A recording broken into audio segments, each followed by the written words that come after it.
What's happening? What is happening? What's cat? What's cracking lagging? You know how it is, man. We out here. We just out here chilling.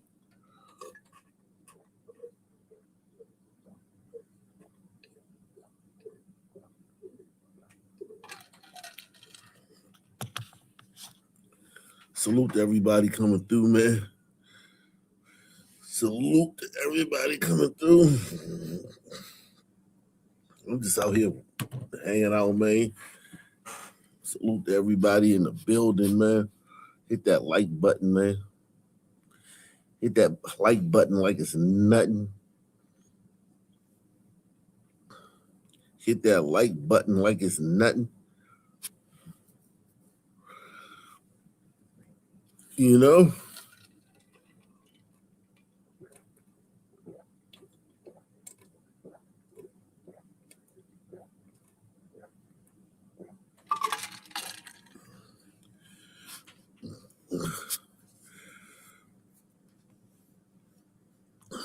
Hit that like button. Check out Merlot in the building.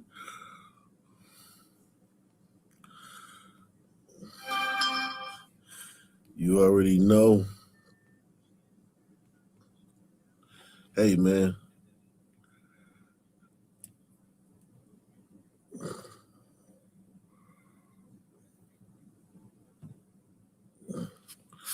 You already know. Got a lot going on, man. There's so much going on, man. There's so much going on, man. You wouldn't even know it was Christmas, man.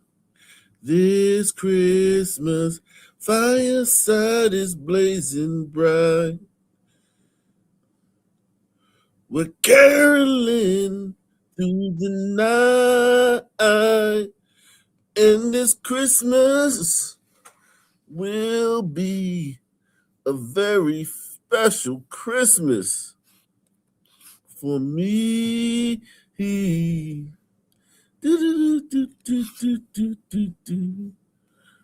I love Christmas music, man. 'Tis the season to be jolly, my man. For some people, listen, it's been a rough couple of days. I ain't gonna lie. I can't lie. I can't lie. Don't give me the line.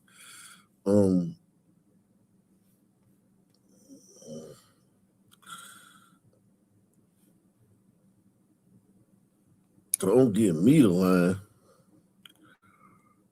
Shit.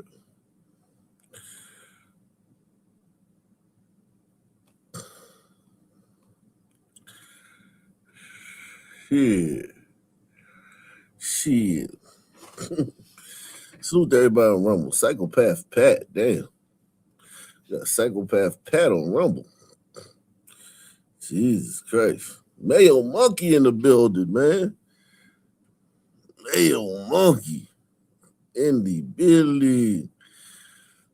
What's cracking, man? What it do?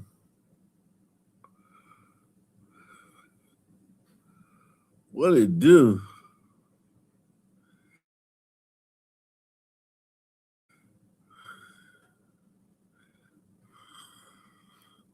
What it do?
Shout out to my man Anthony Madison, man, from down under.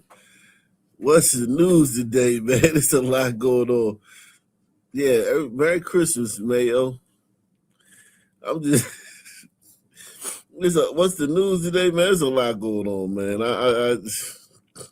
I got kind of distracted, man, looking at something, man. Yo, let me tell you something, man. Motherfuckers, we fucking up Christmas, man. We fucking up Christmas, yo. How we doing that, man? How we fucking up Christmas? Like, niggas ain't take no break for Christmas? Y'all gonna do this to y'all gonna fuck up Christmas? Y'all really gonna fuck up Christmas? Like on some fucking shit. Like on some, yeah, fuck that shit.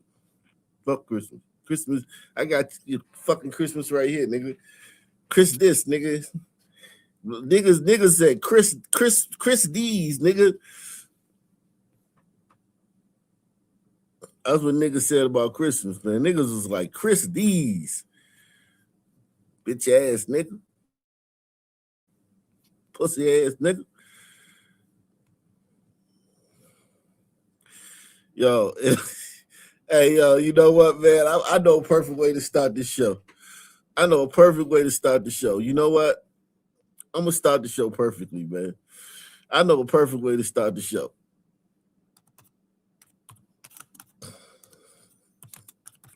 I know a perfect way to start the show, man. We're going to start the show the perfect way, man. We're going to start the show perfect, y'all. Everybody hit the like button. Smash, man. Shout out to Tony, man. Tony in the building. Man, hit the like button, man. We're gonna start the show off perfectly, man. We're gonna start the show off perfectly, man. We're gonna start the show off perfectly, man. This is how we gonna do it, man. We're gonna start it like this, son. All right.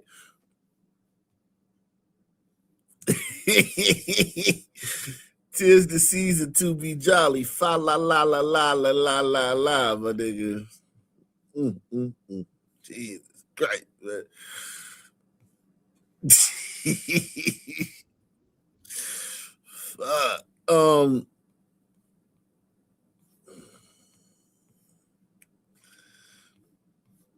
Live from the ABC7 Broadcast Center, this is ABC7 News at noon. On your side. Ho, ho, ho! Merry Christmas! New at noon, a man in a Santa suit attacked. Merry...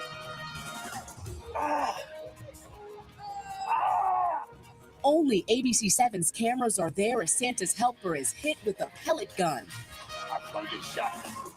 Now the big question in D.C., who shot the man in the bright red suit as he handed out toys to boys and girls?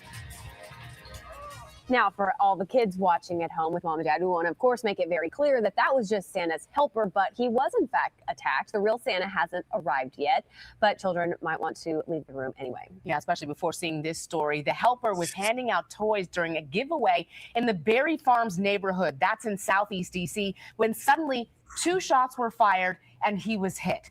ABC7's Chris Van Cleve is live at the scene with the video you'll only see on 7. Chris?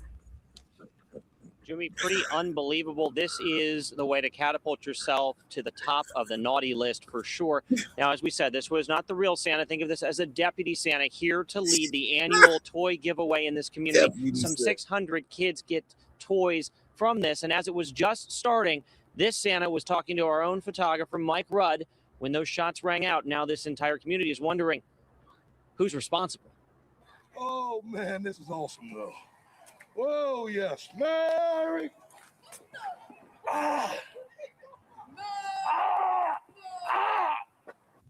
The video is as shocking as it is disturbing. The Santa leading the annual gift giveaway in the Berry Farms community of Southeast Washington is shot in the back with a pellet gun. Witnesses heard 2 shots that police believe came from a second-story window.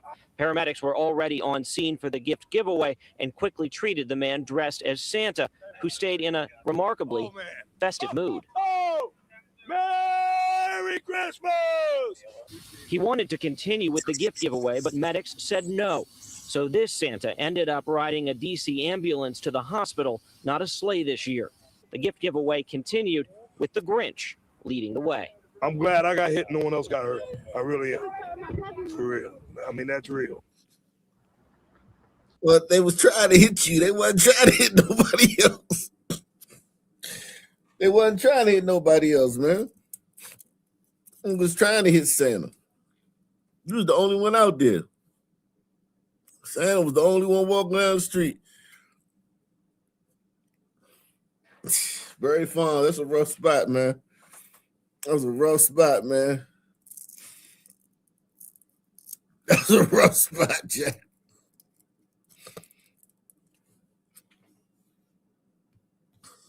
Expected to be okay, will be completely recovered. The toy giveaway will continue actually in the next few minutes. The folks that weren't home when they were giving them out will be able to come here and pick up their gifts. Police still looking for whoever was responsible. It truly is one of those where you just kind of have to shake your head. One person we talked to today, guys, told us, who shoots Santa on Christmas? Or in this case, Santa's helper. Either way, it's just plain wrong. We are live in Southeast Washington. Chris Van Cleve, ABC 7 News. Chris, that was the question we kept asking in our newsroom today when we heard that this had happened, but he was in good spirits there as he was taken to the hospital, so.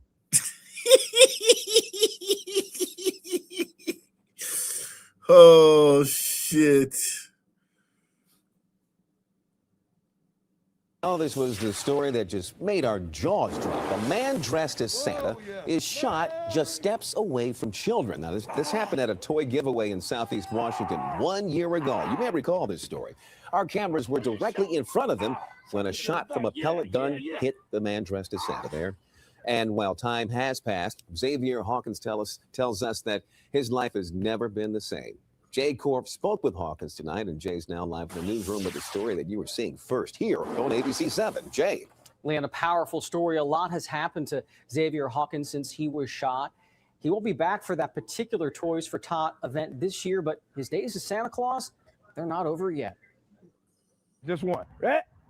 There you go. See you tomorrow. Everyone's coming to get their kids. They close at 6. When Xavier Hawkins found the courage to redefine himself. Good to see you. Following a life-altering event. First instinct in my mind before I said anything, I'm going to die. He knew it had to be around children. And all the kids around here call me Santa. He volunteers at Kingdom Care, a daycare center inside his Odenton, Maryland church. It's all about getting myself back together, really. He works security and tidies up so he can leave behind a moment that haunted him for too long. Last Christmas Eve, someone shot Hawkins, who was I'm dressed sorry, man. I'm sorry, man. I know I shouldn't laugh, man. That shit fucked up, man. I'm sorry, man. I ain't shit, man. I'm laughing at Santa getting shot, man. I ain't shit.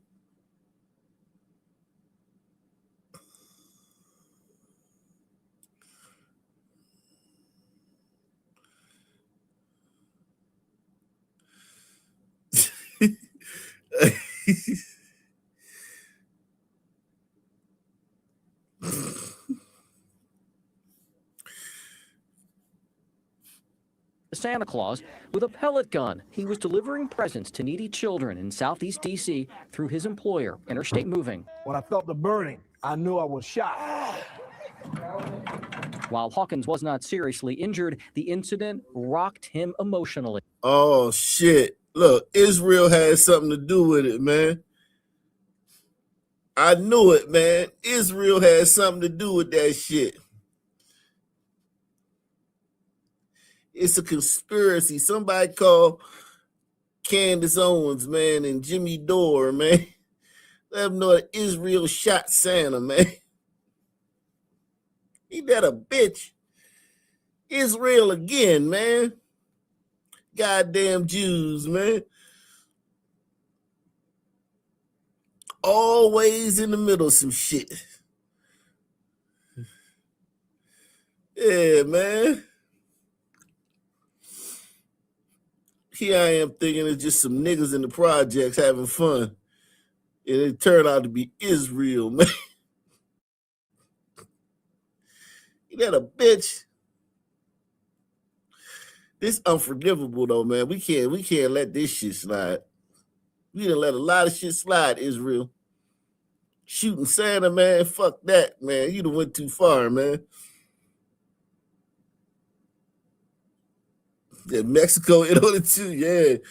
Mexico, you know what I'm saying? They they provided the shooter, man. The shooter was Mexican, man. He was funded by Israel, man. The guns was Israeli style rifle, man. Only the Israeli the IDF, man, used that type of rifle, man. It's a conspiracy, man.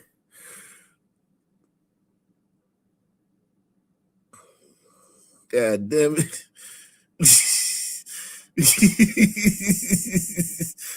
Yeah, man.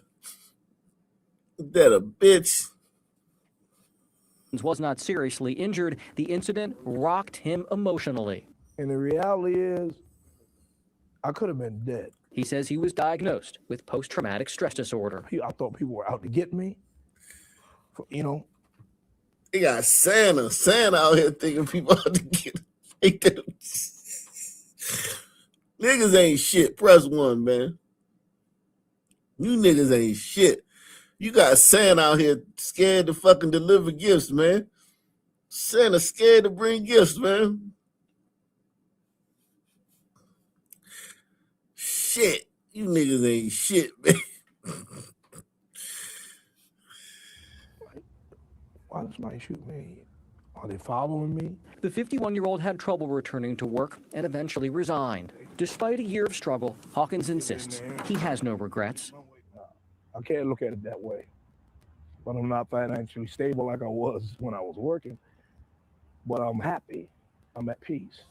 He believes this is where he needs to be, surrounded by his faith community and children. Just to be able to do something and to help out and not getting any pay and not worried about no money, because I know that God is going to bless me, you know, because I am Santa. I'm Santa. On another good note, Interstate Moving will sponsor a Toys for Tot event later this month in Southeast DC. Xavier Hawkins won't be there, but he says he will don Santa's outfit this holiday season once again for a gift giveaway. Damn.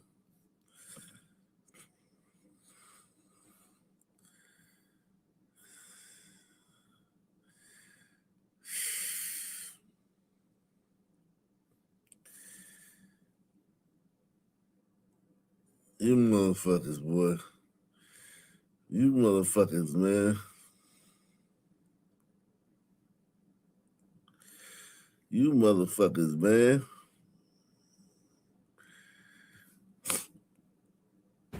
Thank you. And if you've been with Fox 5 all afternoon long, you know this story has been developing all afternoon. Stay with us throughout the evening, both on air and online, as we continue to learn more.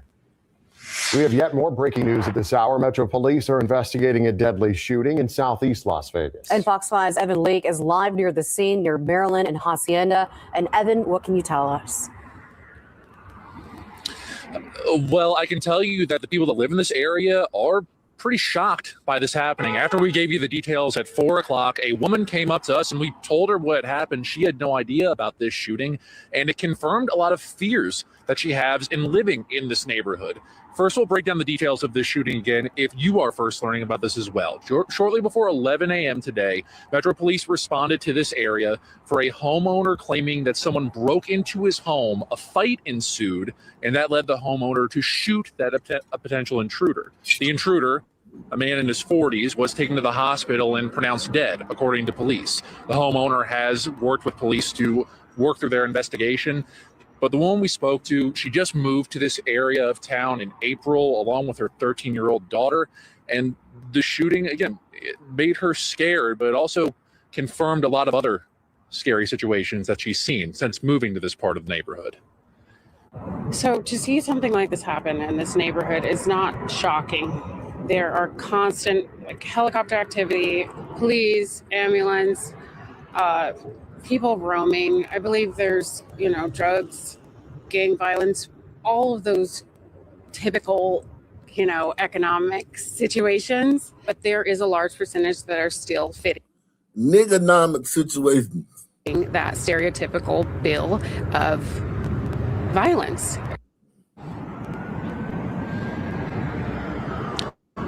We also spoke to another woman who kind of gave a different perspective. She's lived in this neighborhood for years and says that she doesn't normally see things like this. She was also shocked when we first told her about the shooting after our 4 o'clock broadcast. And she says that it seems like a step backwards for this part of the community. She has seen efforts to try and make this a safer place, but an incident like this does not help that effort.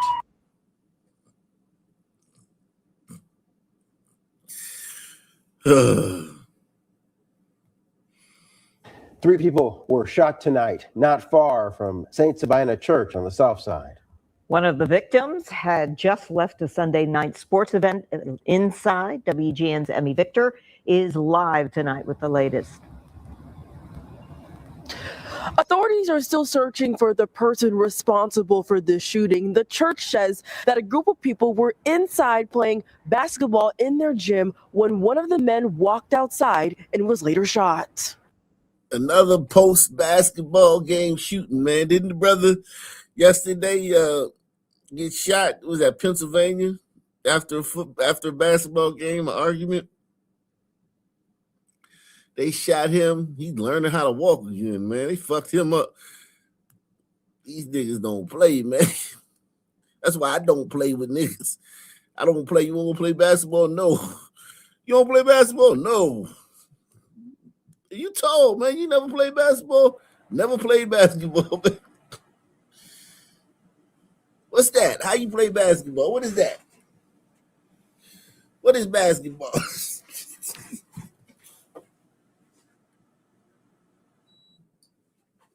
Basketball? The fuck is that? I ain't playing no basketball with you niggas. You niggas is retarded, man.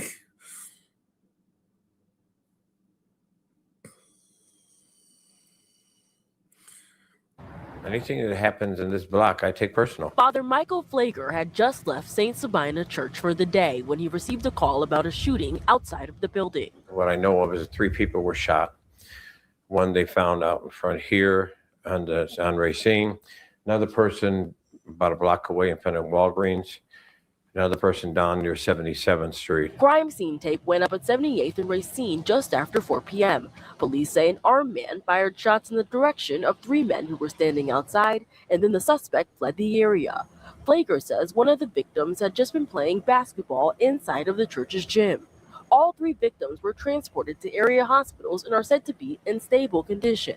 Police say the men are between the ages of 30 and 38. This is a grown man. This is not young kids. This is grown men who obviously aren't too grown.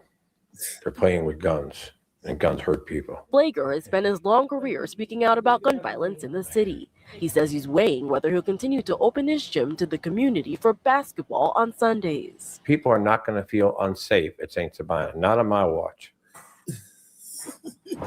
Flager says that 2 security guards were present during tonight's open basketball. He also says that surveillance video shows the victim walking out shortly before being shot. We're reporting live at the 6th District Police Headquarters. Emmy Victor, WGN News. Emmy, thanks very much. Damn, man. A Memphis woman is charged tonight after police say she tried to run over her ex-boyfriend while driving an SUV not once, but multiple times, leaving that victim seriously injured tonight. Thanks for being with us. I'm Shay Arthur. 39-year-old Tanika Ray is now looking at an attempted murder charge. WREG's Harrison Klopp has... That's a rough-looking sister, man. God damn, man. Hey, bitch. You look like a nigga I know, man. She look like a nigga, man. Damn. That was a rough-looking sister right there, man. WREG's Harrison Klopp has been working to learn more about this case. And Harrison, you spoke with a man who says he actually saw that attack happen. What did he have to say about everything? Shay, good evening. This man went outside to see his neighbor begging for help. And after hearing that and seeing that, he immediately called the police. So I'm on 911 and I'm trying to drag him out of, danger, call the people, trying to drag him out. And I flagged his brother down. His brother came and helped me, told him up on the porch to get him out of harm's way. And during that, the girl kept going up and down the street till she finally hit the street pole down there and knocked the lights out. I almost blew up the whole block. I'm talking about everything was lit up. And Shay, this all happened in the 500 block of Galeas Road in South Memphis around 11:30 a.m. yesterday. The victim was taken to the hospital by the Memphis Fire Department in non-critical condition, but was later upgraded to critical condition. The man suffered multiple broken bones and several dislocated body parts, which will require surgery. But you have to think, if Carlos didn't call the police, this could have potentially been a lot worse. Tanika Ray has been arrested and charged with criminal attempted first-degree murder, and she is currently at the Shelby County Jail East Women's Facility. And Shay, I did ask Carlos the $1 million question here, why he believes she would run over her ex-boyfriend. Carlos believes she didn't take the breakup too well. We will have more on this story tonight at 10 from downtown Memphis. Harrison Clough, News Leader, WREG, News Channel 3. Okay, a bizarre case there, Harrison. Thank you.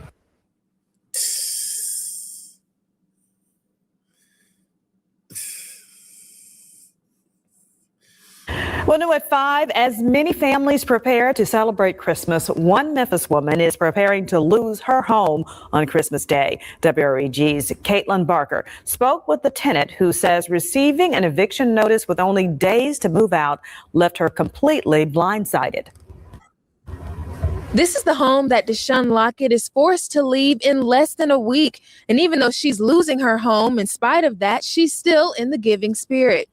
Thank you, baby. Oh my goodness. Let's just get this. Oh my goodness. While we were preparing to interview Deshaun Lockett, the woman being evicted from her home, we were stopped by a local explaining that she didn't have a Christmas tree this year. And while overhearing our conversation, Lockett decided to give hers away. I couldn't get a Christmas tree this year. Thank you so much. God give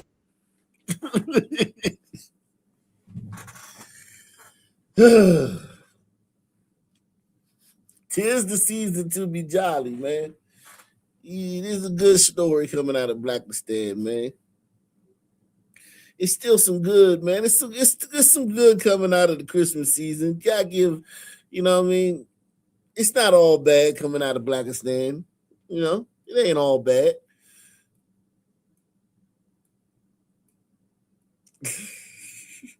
Everybody hit the like button, man. Take the $5 challenge, the $10 challenge. Put 20 on it. Put a 50 on it. Put 100 on it. Sponsor the channel.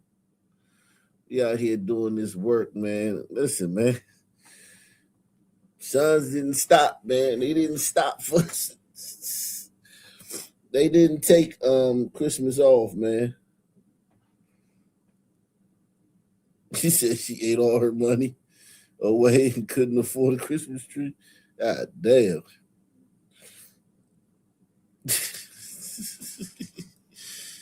Jesus Christ, man. Lockett decided to give hers away. I couldn't get a Christmas tree this year. Thank you so much. God give you favor. He opened the door for you. In spite of her acts of kindness, Deshaun Lockett will still have to leave her home of 4 years. I should have been having my Christmas done here. Instead, I got to leave. Instead, Christmas what? What she say? Instead, I got to leave. Having my Christmas done here. Having my Christmas done here. I should have been having my Christmas done here. I should have been having my Christmas done here. Instead, I got to leave. Instead, it's nothing for me to do.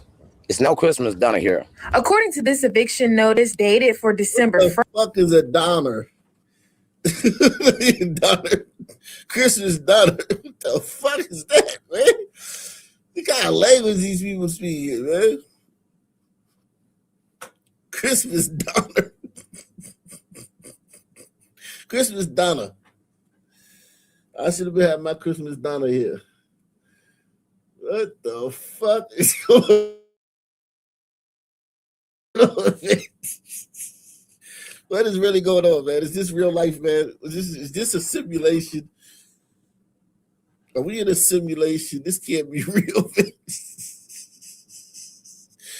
Christmas Donna.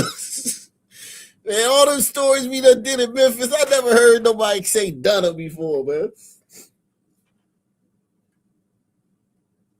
Brown Sugar, man, if you out there, man, is it called Donna?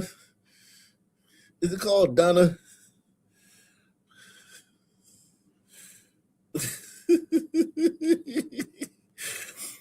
Christmas Donna here.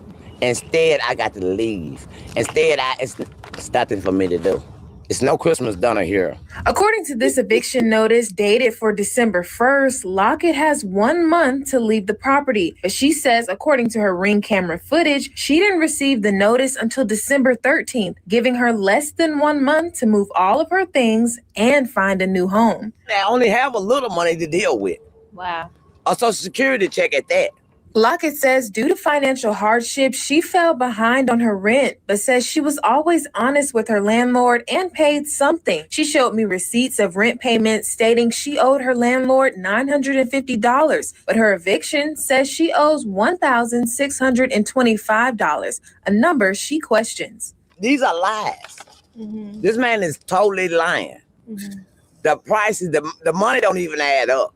Deshaun Lockett calls the eviction unfair and feels her landlord could have extended her some grace. If you're gonna charge me all this umpteen amount of money, let me charge you for my time I put in this house when I painted the house, when I stopped the rats and sealed your hoes up. Now, can I get paid for my time and my effort for the last 4 years of doing this house? On top of moving out of her home, finding a new one is an added challenge. Who's gonna rent to me? Who? I gonna have eviction on my record. I'm on Social Security. I probably can't even get in a high rise. That's the Grinch that stole Christmas. He's the Grinch. And Merry Christmas. I reached out to the landlord by calling him and sending him a text about an hour ago, and I have yet to hear back. I'm Caitlin Barker reporting for your news leader, WREG News Channel 3.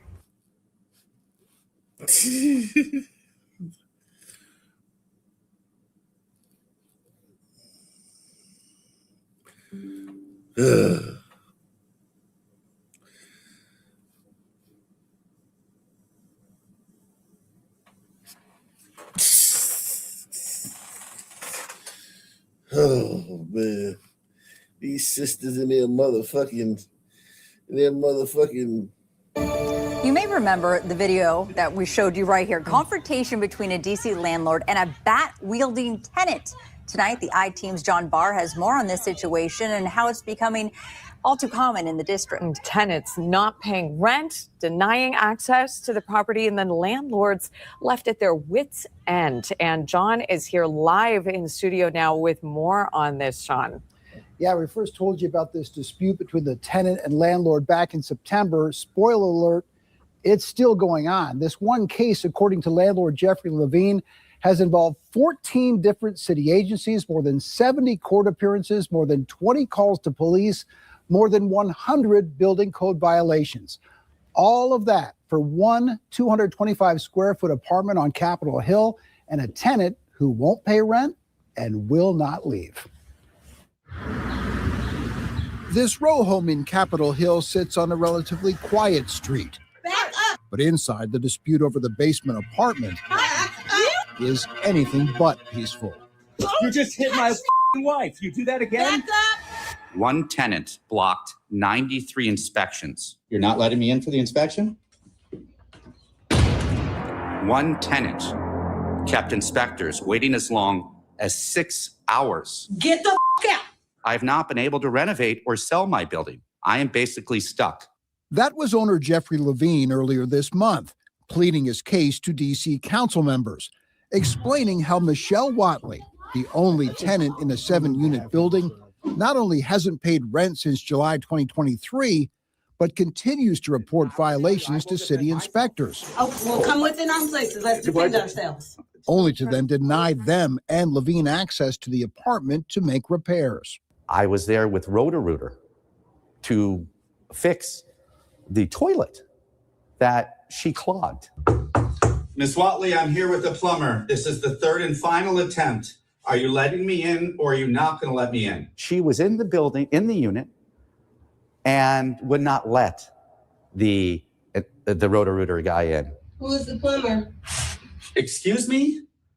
Who's the plumber? He's a plumber from Roto-Rooter. By my calculation, I have over 200 denial of entries. However, I have 93 that I obtained through FOIA that she actually emailed the district, you cannot come in, the Department of Buildings. And guess what? They didn't go in. A Department of Building spokesperson tells 7 News DOB can confirm that on multiple occasions, inspectors failed to gain access to 105 6th Street Northeast after an inspection was scheduled. DOB didn't give us a specific number of times that happened, but says agency records point to a range of between 10 and 70. Good morning, Chairperson Mendelson, fellow council members and staff. We wanted to ask Keith Parsons, the Strategic Enforcement Administrator for the Department of Buildings, why inspectors would tolerate being denied access so often. Parsons wouldn't talk to us, but he explained it this way to the D.C. Council. If someone does not let us in, then we can't go in. I don't think this is satisfactory that the tenant could deny you access. And that's the end of it. There's got to be a solution. The Department of Buildings tells 7 News, overall, there are currently 42 open violations at Levine's building, totaling more than $40,000 in fines. Ms. Watley, Levine says he can't fix those violations unless Watley opens the door. It's the playbook. It's the playbook to delay paying rent or to avoid paying rent. Rich Bianco has been a real estate attorney in the district for 25 years. In order to get a business license, you need to have an inspection by the Department of Buildings. So by denying the Department of Buildings access to do a business licensing inspection, tenants can effectively delay landlord's ability to get into court. Bianco says there may be a way out for Levine. The courts, he explains, can give an exception to landlords who are unable to gain access to their properties because of an uncooperative tenant. And the exception is not perfect. He said black folks wearing white folks out. Yo, man. Yo, man, DC a wild place. They got some wild squatter laws, man. Squatter rights there, man, is insane, man. You let a motherfucker spend the night in DC, man. They could technically be like you. They could technically not leave. DC wild, man. It's the laws, though. The people taking advantage of the laws. If the laws weren't like that, the people wouldn't be able to do that shit. They're taking advantage of the laws of the just the liberal cities, man. Liberal cities just horrible for business, man. Why would you want to fucking be a fucking business? Why would you want to bring your business here, man? You know what I'm saying? Why the fuck would you want to bring your fucking business here? All this bullshit.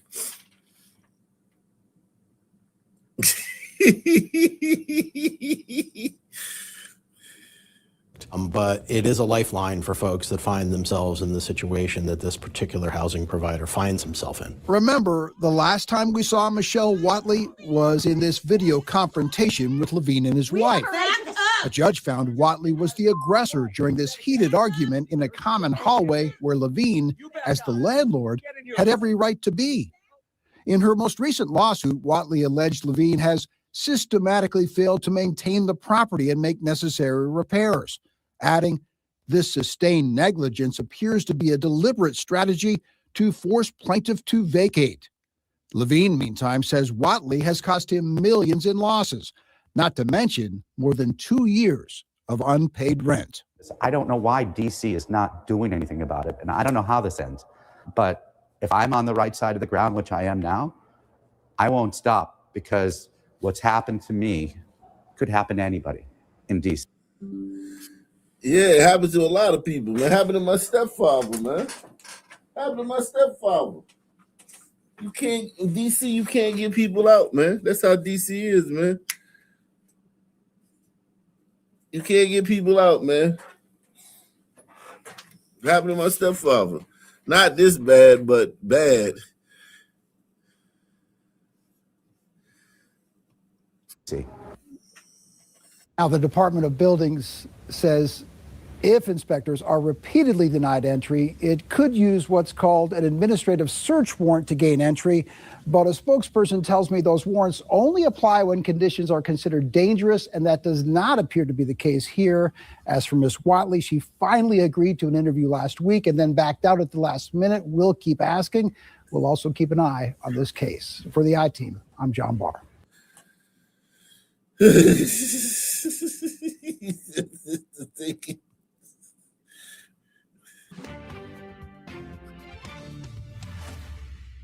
For months, Spotlight on Maryland has been investigating incidents of alleged squatting across the state and the impact on local neighborhoods. Tonight, Gary Collins' investigation takes him to a Washington, D.C. suburb where residents are demanding action.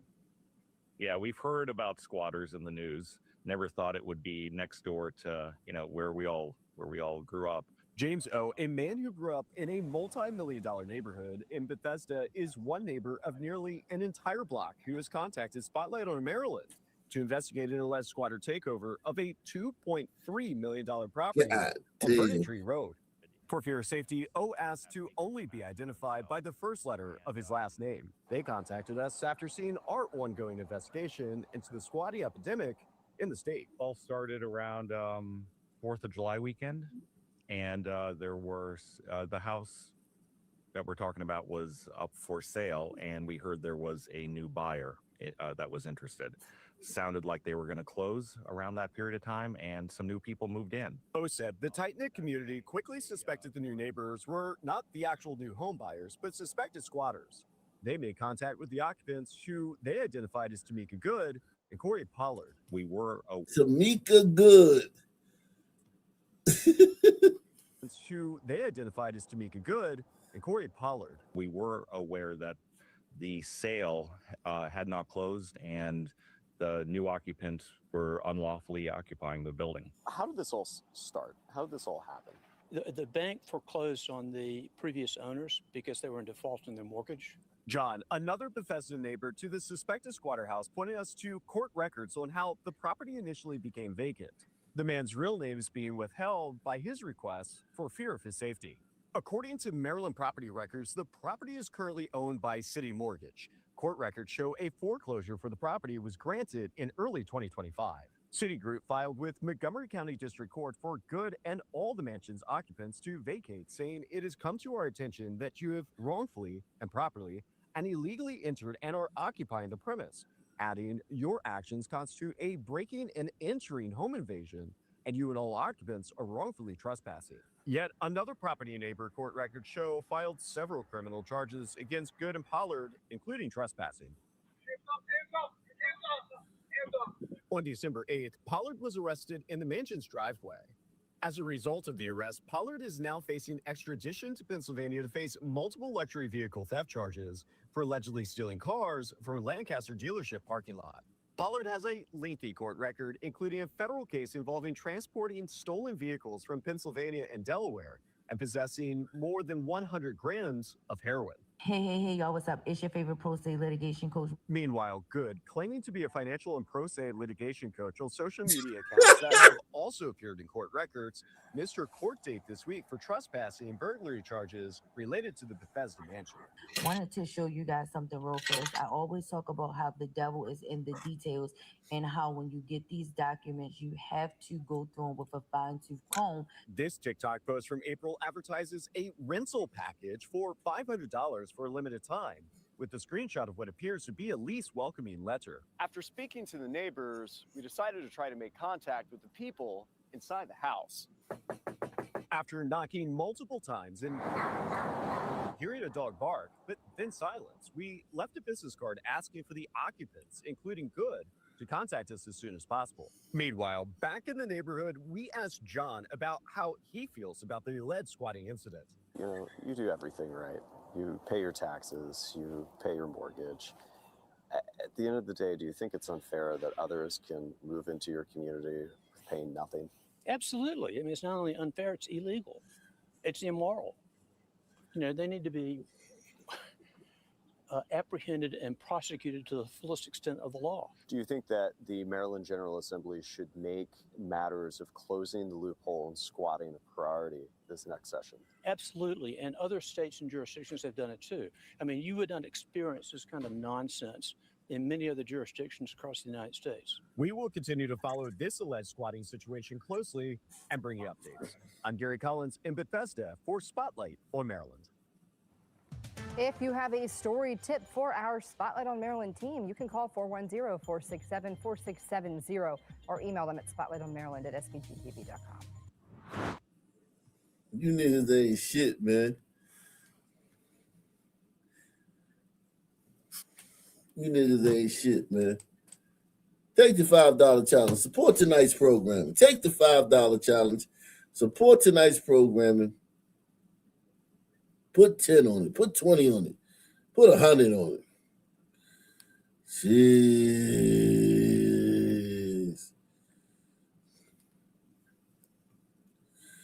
You niggas, man. Jeez.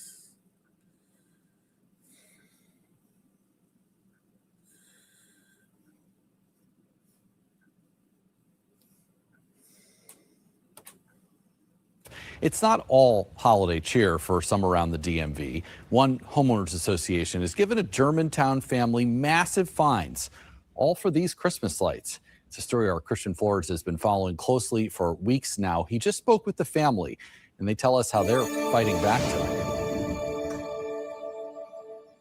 And we're back at this Germantown home where these Christmas lights are not only bringing holiday cheer to their neighbors, but they're also bringing in fines from their HOA. And on this Christmas Eve, the Salgado family still finds themselves on their HOA's naughty list.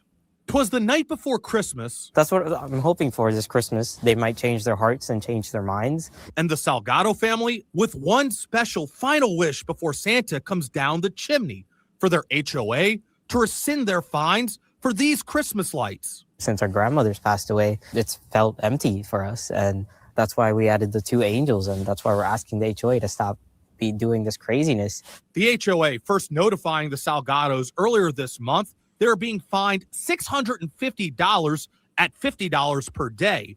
That was more than 2 weeks ago, meaning that sum has grown to more than $1,400. That's a crazy amount of money. Which is why they hired a lawyer to fight back. Christmas decorations should not be regulated by a homeowners association. The HOA only telling the Salgados they are breaking the community's nuisance rules. 7 News on Your Side has repeatedly asked what exactly about these decorations are in violation of, but the HOA's lawyer only telling us they don't comment on specific residents. The nuisance or annoyance rule is intended to be what is a nuisance or annoyance to a normal, ordinary, reasonable person.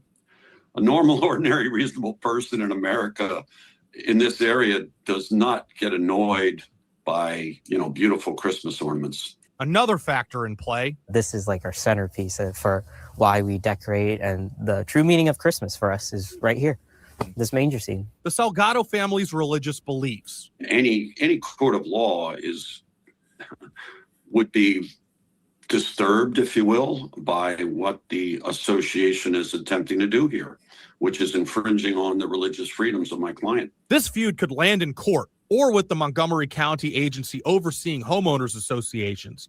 But in this season of giving, the Salgados are hoping the HOA gives them the gift of a change of heart. We've had these for as long as our childhood, and it just feels like it's part of us. And if we let that go, it feels like part of us is gone. Christian Flores, 7 News. Wow.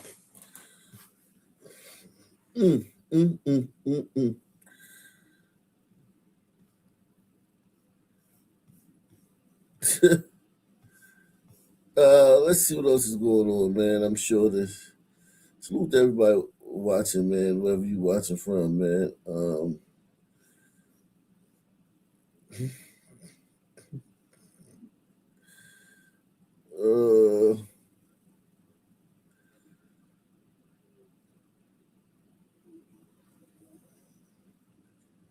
Let's see.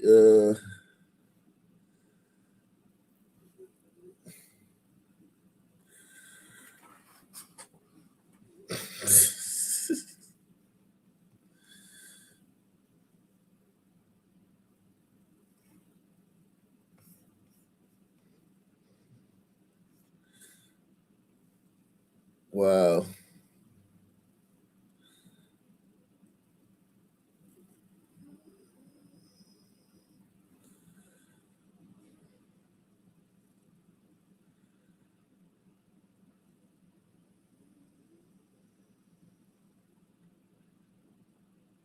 Man, what a crazy. Let me see. Let's do New York. Let's do New York, man. We didn't do New York. We haven't done New York in a long time, man.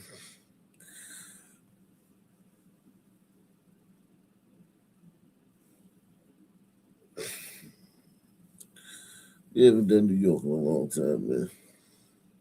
Imagine how much it costs to salt the roads in New York. All them damn roads.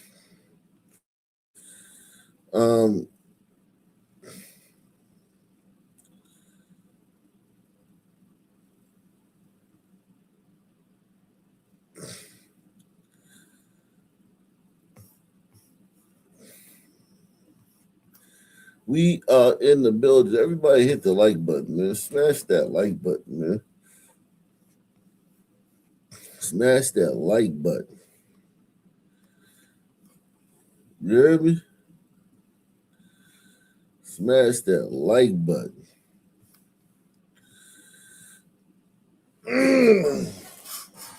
We are here.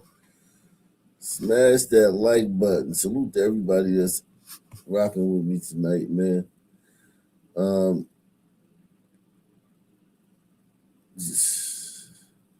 He said, why my little town not consider he did?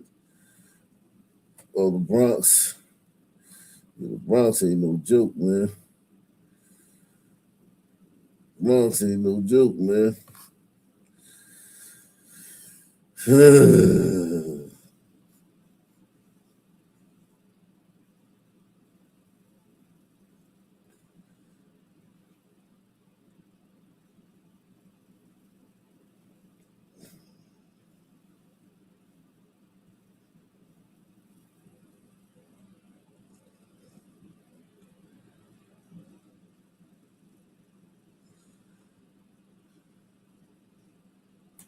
Salute to everybody out there, man. Hit the like button. Let's see what else is going on, man. I was watching some Candid Camera. Candid Camera, funny as shit. The old Candid Cameras. And new tonight, a death investigation in the county leads police to Yeah, hot tamale right there, man. barricade a suspect at a Phillips 66 for hours. And now Fox 2's Callista Matrician is in North St. Louis with details on the case. An 81-year-old woman is dead and a suspect is now in custody following an hours-long standoff. The biggest question now, what's the connection? Who kills an 81-year-old woman at a gas station? Who would do something like that?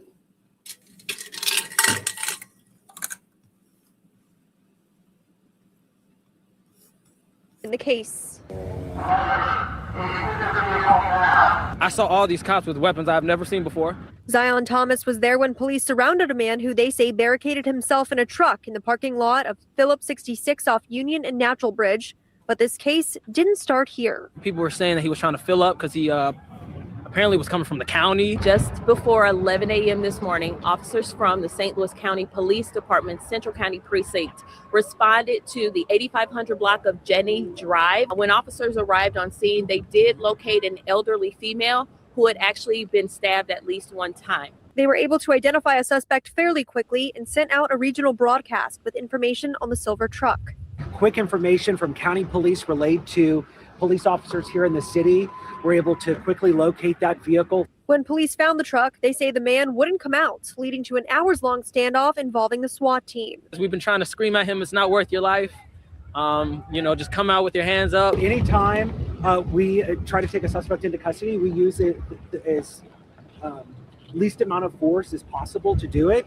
But we also know that there's a person that was wanted for a very serious crime in the county, and that person needed to be taken into custody, and that's exactly what our officers did. The suspect was taken to the hospital. Now county police are investigating the connection between the standoff and the stabbing. If you have any information, you're being asked to contact the St. Louis County Police as they are taking the lead on this investigation. Joining you from the Phillips 66 on Union and Natural Bridge, Callista Matrician, Fox 2 News.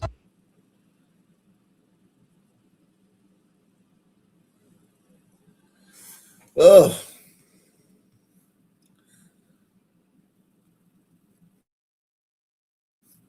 Ugh. Jeez.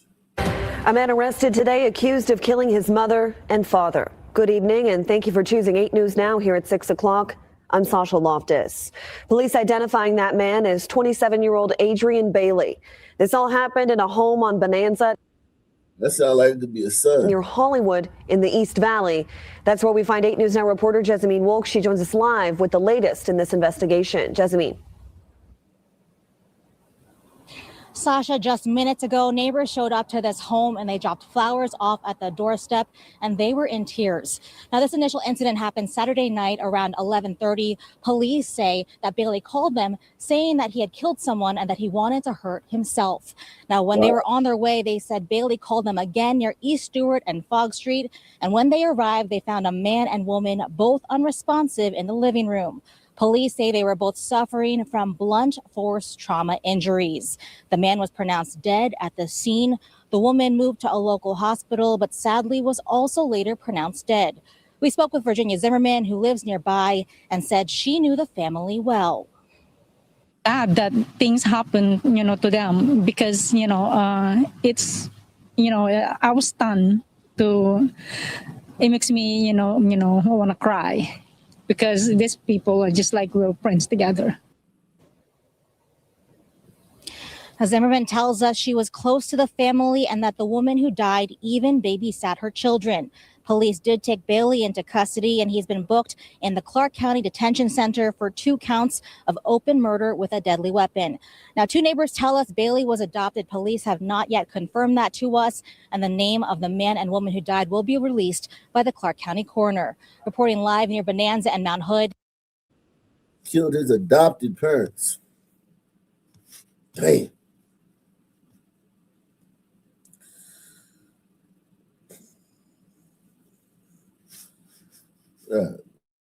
Damn. Cake. So clean that oven with Jif-Foam. Cakes can be beautiful, and ovens too, while your oven's warm. Foam on Jif-Foam. Jif-Foam foams away sticky drippings, grease, and baked-on crust. Foams and cleans your oven in a jiffy. Gertrude, that cake looks good. Where'd you buy it? Will Rocky ever learn, Gertrude? Tune in tomorrow to another Jif-Foam Slice of Life. Let's tell all the mothers about a new dessert for the family. Nestle's ready-to-serve puddings. Jojo, you may serve the chocolate. Oh, that's very good. Nestle. And we all know that Nestle's makes the very best chocolate. Somebody serve the vanilla and the butterscotch and the lemon. Yes, that's very good. Now we'll all taste. Oh. The proof is in the pudding.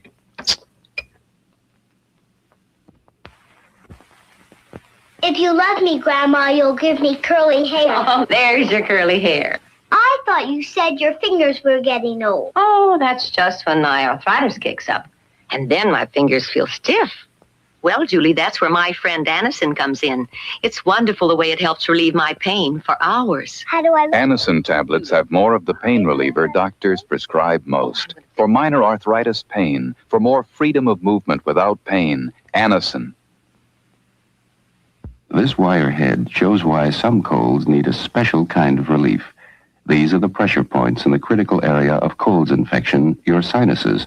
When a cold centers here, it needs the specialized medication for sinus colds, Dristan decongestant tablets. In minutes, Dristan goes to all 8 sinuses, helps drain them, relieves congestion, restores free breathing. Try Dristan tablets, the specialized medication for sinus colds. 2 Baltimore County legislators have introduced a bill to outlaw even subtle forms of racial discrimination and real estate practices.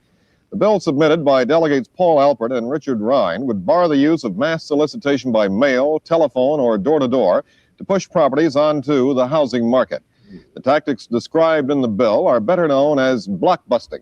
And here to describe the practices and their effects in the first of a 5-part series is investigative reporter Christopher Gall. This is a look at one Baltimore neighborhood, part of the Montebello section. It is no longer really a changing neighborhood, it is a changed neighborhood. But like so many other Baltimore communities, the change has not been natural. It has been forced from white to black and gradual deterioration by the federal government, the city, and the state's long neglect of open housing. It has been forced by the neglect of the established financial institutions, which saw black people as poor risks. And ultimately, it has been forced by real estate speculators who saw a quick profit in the structure of human fear and ignorance. The white families who fled suffered in giving up their homes cheaply. The black families who replaced them frequently became the victims of a polished sales talk, the promise of their own home and a better life. But at a cost they probably can't afford, and one which will drive them to the loan sharks or force them back into the inner city. Vincent Quayle is a Jesuit theology student at Woodstock College. He is one of the more active people in the Montebello area who, through the local Protestant and Catholic churches, are trying to fight the climate of fear and exploitation. And he talked about that climate. For example, 3 years ago, this area where I'm working in was all white. Today, it's 98% black. The only white families who are still around are really elderly people who are unable to move out. They just can't afford to move out. Was this a natural transition? I thought it was. Until, well, when I first learned that it changed within 3 years from white to black, I said to myself, something's wrong. You know, neighborhoods, 100% of the people don't move out of houses unless some forces are working there to drive them out. So I did some investigation of real estate books and tax assessment books down at City Hall. And what I really learned is that because of 1, 2, 3 speculators, this neighborhood changed within that 3-year period. These men, in other words, changed it. They went in and broke that neighborhood. They scared the whites into leaving, and they directed the blacks to this 3-block area. Just how did they do it? Did you find out? Yeah. This is a pattern that happens all over, okay? The first thing they do is they plant a couple of black families on a block, all right?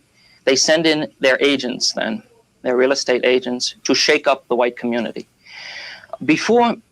As the black community moves out of the ghetto area, the white community begins to get nervous. Especially, they wait until the black community is about 2 blocks away, and then they begin to panic. Now, what's characteristic of this neighborhood is the fear, and that's why the exploiter or the speculator can come in and take advantage of this fear. They do it. Yo, I'm not sleeping. I'm listening to this, man. Yeah, concentrating. This is like, it literally is like the same type of words and phrases that are being used today, but in a different, different context. Whereas it's, he has black fatigue. You know what I mean? All these people in this thing have black fatigue. Fast onset black fatigue. Rapid onset. It's no need to. I really can't say anything more than just let it play for a while. I'm waiting for something, something that's, They would have called it Negro fatigue. Yeah, definitely. I mean, it's just like, my God, white people weren't even. This is the white people that was chasing y'all around with pitchforks and nooses and shit. This guy right here. Like, we don't see any evidence of that, man. That, like, black people being rude to them and shit. We don't see any evidence of that. Like, that black people couldn't, other than segregation, which we know was like public safety. Yeah, public safety. It had nothing to do with just being mean. It was just like, yeah.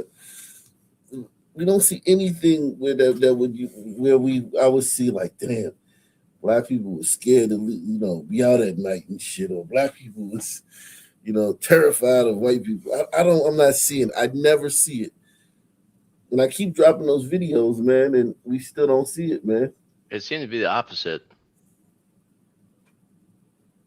Yeah, White women seem to have a lot to fear. Salute to Deluxe 247, aka Calvert, aka the real MVP, coming through once again. Shout out to Deluxe. This Christmas. Listen, man,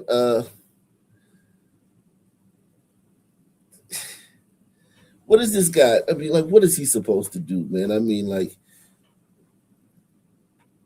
these black people are coming, they're being forced on them. The crime rate skyrockets over, and I'm talking about like balloons.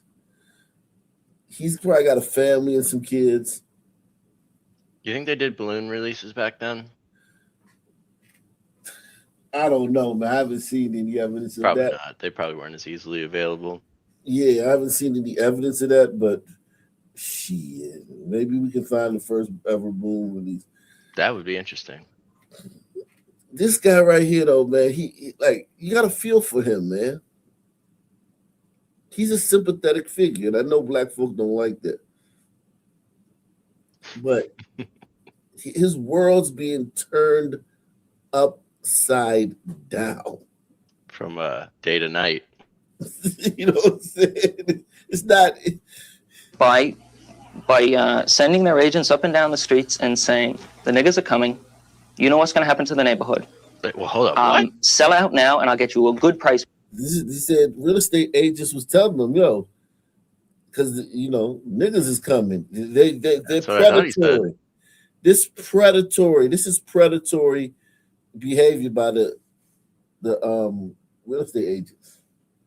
Tell them, using the fact that black people are coming, to get people to short sell and sell their houses for, you know what I mean? Strong tactic there.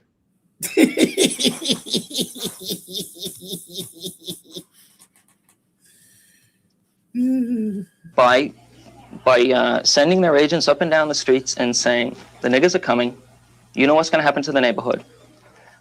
Sell out now, and I'll get you a good price for your home. If you wait 6 months, I won't be able to get you half of what I can get you now. So it's blockbusting. Right. Now, that's crazy. 6 months. The property value just going to fucking tank. That is insane. Like, this is fucking Romans in northern Italy being like, hey, look, Visigoths are on their way, man. I get you a good price for that villa right now, but in 3 months you may not be able to get much, and also you'll be dead. Right. And we're supposed to believe like, oh, these people was running around scared. No. These people were fucking, they had the same wind beneath their wings, the same initiative as they do now. The blacks. They were not timid little, dainty little fucking butterflies being actually they feared them for no reason. Yeah. Because of their hair texture. Exactly. This guy, look at him, he looks nervous. Now, the neighborhood, the white neighborhood, isn't organized. People live together geographically, but it's not a community. It's not a real neighborhood, we think a neighborhood should be. And that's why, because it's not organized, there's no way to fight this, to fight the fear or the exploitation. So the individual families are on their own, and they sit over the dining room table and say, we better get out of here. Most of the white families in the neighborhood made their decisions just that way, but they were helped. Tomorrow, a closer look at how both the white and black families are hurt in a frank interview with a white woman who continues to live in a predominantly Negro block, and in the same interview, comments from her black neighbor. This is Christopher Gall. City Housing Commissioner Robert Embry has hailed attempts by Baltimore Delegate Walter Orlensky and Councilman Emerson Julian to force a reconsideration of the sale of Baltimore's Friendship Airport. Damn, I want to see that other episode, man. I'm saying. Let me see that.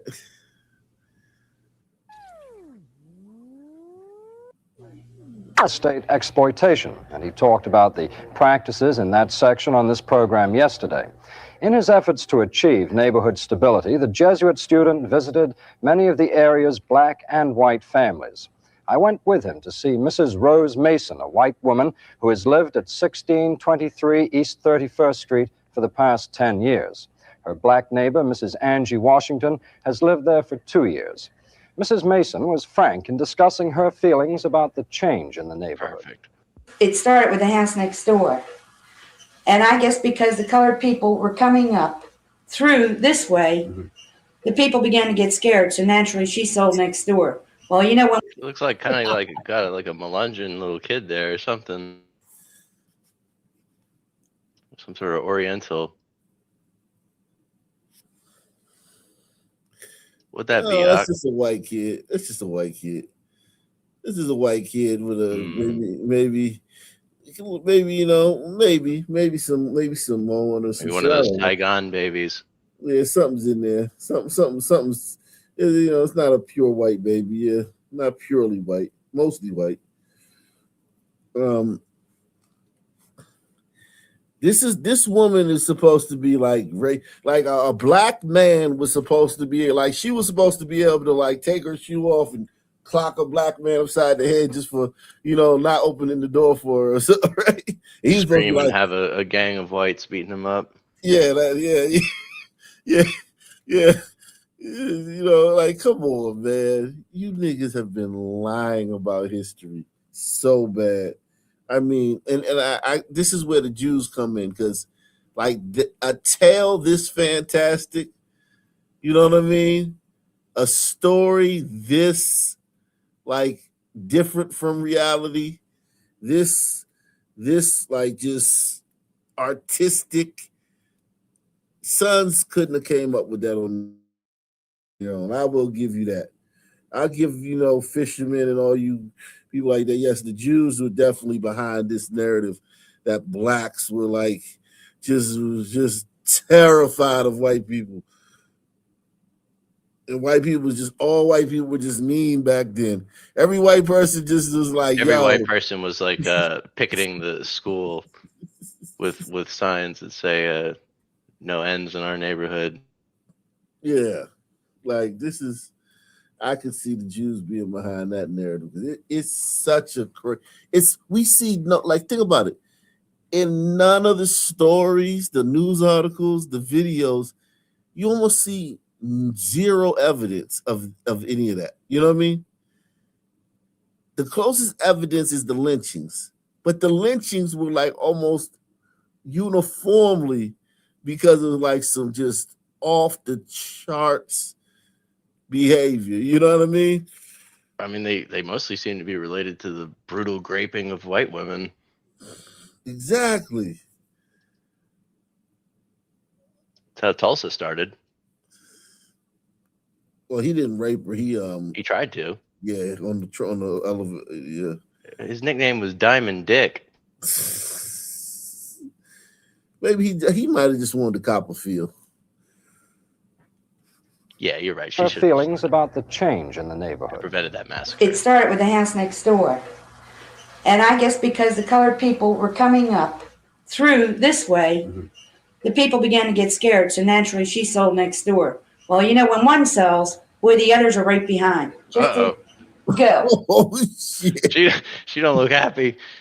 Yo, that's an unhappy looking sister. All this time she was right there. All this time she was over that Jesus Christ. Holy She shit. looked like she might hit her right now.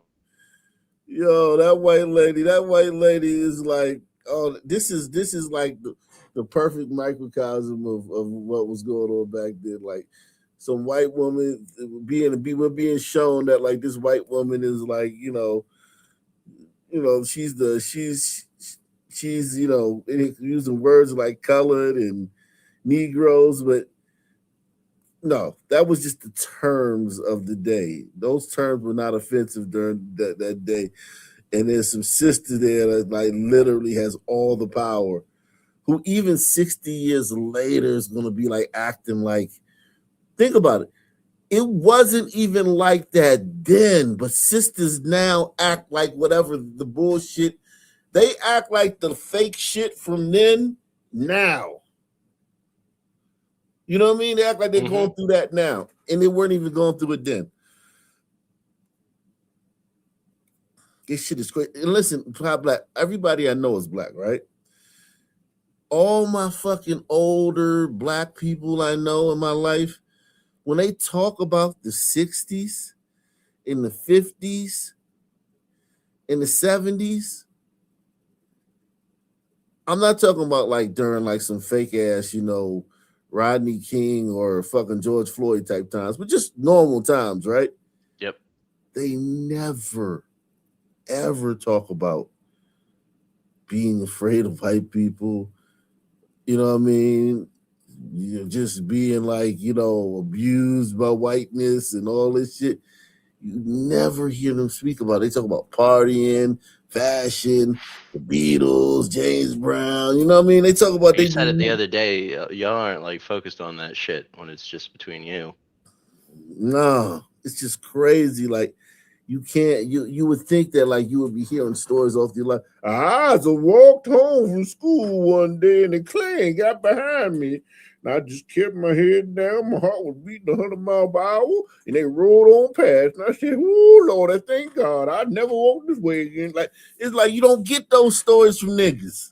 I mean, if you read between the lines, you start to realize that shit like Emmett Till was the wild outlier. Yeah, it's just that's why they talk about it like that. Because Right. if it was just commonplace, it would just have we would know about John Smith and Jack Johnson and this one, that one, and that one, and that one. Yeah, all you get is Emmett Till. Began to get scared, so naturally she sold next door. Well, you know, when one sells, boy, the others are right behind. Just to go. Yeah. Was there any attempt to make these people scared, the white families who are living here? Well, I had an experience. You want to hear it? Yes. Well, I happened to be sitting on the steps with a friend of mine, and the man that had gotten the house from the woman next door, he came up and he said to me, would you like to sell? And I said, no, I couldn't afford to sell because I can't afford to go anywhere else. And he said, you won't sell? I said, no. He says, well, pardon me, Angie. These are not my words. He said, what are you going to do when these niggers move in here? And they get out in the porch in the summer and they drink beer. Pardon me. I said, hell, I'm going to join them. And I do, right? Yeah. You're darn. What are you going to do with white people were scared? You can't make everybody wouldn't be making that threat if there wasn't no substance behind it. Right. I mean, because it wouldn't have any effect. Yeah. You would Like, just if I came to you and I said, you know, all these fucking Japanese people are about to move into your neighborhood. You mean you want to sell? like great, fine, awesome, sounds great, yeah. Good. At least ain't no blacks moving in because you know seriously, when a house goes up, when a family moves out of a house and the house is just for sale and you know nobody's in it. Even if you see a Hispanic family moving in, you're happy. And listen, it's just, and there's some fine black people. Don't get me wrong. It's just the way it is, man. It's about general patterns. This shit wouldn't be a thing if that wasn't something that was recognized. This shit isn't made up. No, you're happy when anybody but a black moves in. Now, you know, even with the hombritos are loud and they, you know, they have a lot of things, like their yards are gonna be full of a lot of shit. They're gonna have dogs and shit and cars and shit and all types of shit everywhere. But sons, the violence and the like sons don't understand basic, you know, things, right? In general, like they're not really known for maintenance and property upkeep either, like Umbritos at least would be doing, generally speaking. Yeah, exactly. And listen, people from the third world are similar too. Like sons and people of the third world. Like you don't want immigrants living next to you either, because they're like, they don't know, about like, like people used to. I mean, it used to be the same way. Hey, a bunch of fucking wops are moving into the neighborhood. A bunch of Irish, right? I mean, people used to feel the same way about that. Yeah, exactly. Because we're very friendly. People are people. I don't care what color they are. Yeah. And that's bullshit. Salute to my man Glider from the moon. He said somehow the biggest victims of blockbusting were supposed to be sons. Why? Because they overpaid for a house in a homogenous neighborhood. Yeah, I'm trying to figure. That's a great point. I'm trying to figure out, wasn't blockbusting good for some people? Yeah, it created all these black neighborhoods. Well, that's because it's the neighborhood that determines how well off you are, right? I mean, it's just lack of access to the neighborhood that's keeping you from being, a totally productive member of society. Yeah. But it's also the fact that that white people left. So black people, we hate when white people stay. We hate when they come. We hate when they leave. There's nothing white people can do. Whatever a white person does is the wrong thing. Just gives you that and die. If you stay, if you stay, it's redlining. If you leave, it's white flight. If you come, it's gentrification. That's a damn shame. Yo. Holy shit. That's the way I find people, and that's the way I take people, and I hope they take me the same way. The neighbors are nice. I've been approached by many, many realtors. In fact, Mr. Foyt was one. Oh, yeah. And he came up here and he said, "Hello, I came to see you last year." He said, "You told me I could come back and talk to you again." I looked at him, I said, "I've never seen you before." And I hadn't. Is that right? Yeah. That's right. I never had seen him before. So I don't know who he thought he was talking to. But the neighbors up in here are very nice. Yeah. I can't complain. Of course, you have trouble with the children occasionally, but I've had kids in my hand. Uh-oh. The neighbors are very nice, but they can't control their children. Their children, they're very nice people, but they have no control over their children. Dude, the more the things change, the more they stay the same. It is so wide. Time after time after time that is proven on this channel. Yeah, man. Most people would look at this and be like, "There you go. You see, they're just the same as any other, But if you read between the lines, like we know how to here, You just listen to what she said, and if you're not an asshole, you understand that she got this big burly sister sitting next to her, yeah, and like she got this liberal fucking interviewer fucking interviewing her, and she's like, in the times it's the 60s, and white people are fucking being cucked and shit. And you understand everything that her words, she's being very careful with her words, so she doesn't want to seem like a racist. If you understand all of that, you know what I mean, you can decipher what she's saying. It's like seeing a hostage video and being like, and the person be like, some emaciated dude with like fucking a black guy gets on the screen and he's like, "They're treating me very well." And you're like, "See, he's fine." You know what I'm saying? He's great. He's doing good. He's cool. I told you he was cool. What y'all worried about? Like, they're feeding me very well. I just want you to know that you do not need to come and get me. I am doing fine. See, man, I told you, y'all were all tripping, man. Dude doing well, man. Turn the TV off. Let's go shoot some pool. I think Nigtaz in the back. He's got a strange looking name this time, so you might want to keep that banner up. All right. What's up, Nigtaz? Yeah. Yo, it's cracking. What's cracking? Same old shit. Different toilet. You coming back Coming back for VP, bro. Yeah, you gotta, hey, man. You're not getting off. You're not on a good. You forgot how to do it, man. You forgot. He ain't been up here so. Got that vice presidency and split. He putting his beard in. That's right. Hot Black, man. I think Fisherman is right for an upset this year, man. Yeah, today is the 26th is the year of Hot Black. Yeah, man. We gotta unseat Fisherman. His reign. How many years has it been? It's been 2 or 3. 2 or 3. Hot Black in 26. Yeah, Hot Black 26. Yeah, man. You gotta come up with a campaign ass shit on Fisherman, man. You know what I'm saying? Like, We'll see. Yo, go out and come back in, man. Go out and come back in. Nigtown, man. Nigtown coming back trying to show his face right before the election, man. Come to kiss some babies right before the election. This nigga, man. Crazy, man. Let's see. You voted for Fisherman 2 or 3 times, and look, all the Jews are still here. What the hell are you getting from that? Exactly. It's gotten even worse. You can't even get the Epstein files, the fucking genocide guys. Vote for Hot Black. He's got more reasonable policy suggestions. Exactly, man. Achievable goals. So kids are kids no matter. Yeah, man. Shout out to Hot Black. Hot Black, man.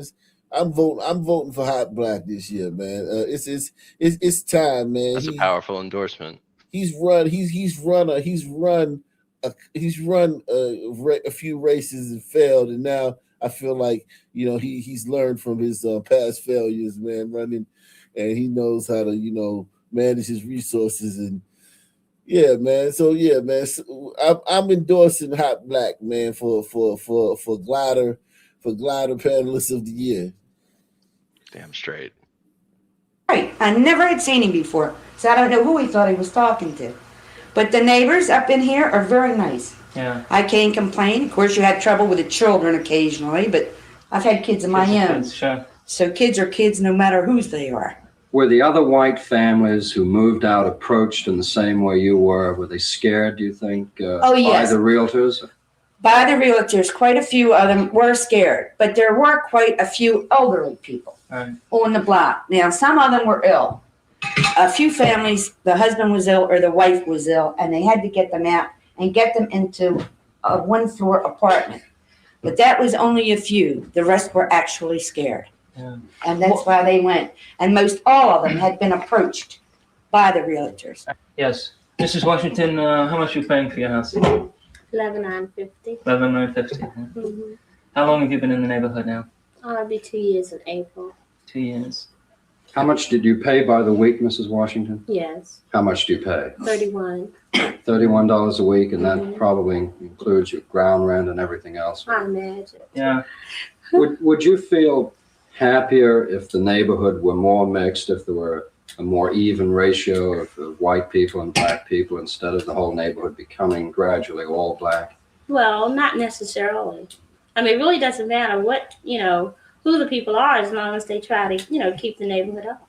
So I couldn't care who lives here, as long as they don't try to take it down any further than it is. What happens? I'll do this. I'll say this. She speaks very well. If we can find sister politicians don't speak that well nowadays. Congresswomen, sisters don't speak this well.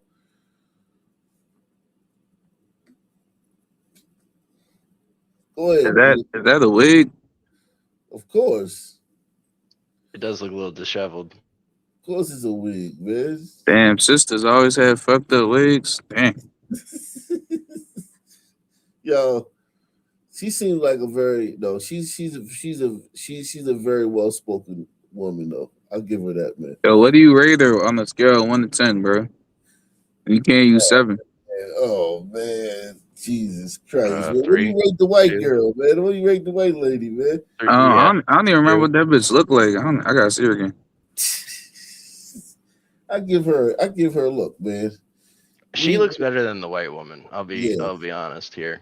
We smashed a lot. Listen, in the hood. This was running around. These all running all through the hood. Yeah, we Yeah, knocked bro. a lot of these down. If you don't like these, like you're not gonna like 8 out of 10 black bitches you meet in the hood, bro. This was these motherfuckers proliferating in that motherfucker. She got some big arms. Yeah, these this is what these are your options. These big arm motherfucking Swiffer wifer wig having ass bitches, bro. What if she got an ass though?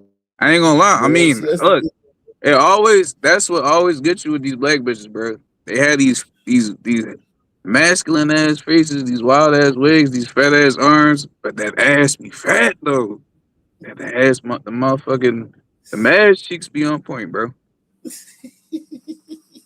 To Yeah, you, if you're late in your payments at all, or if you don't make your weekly payments right on time. Well, we get a court order.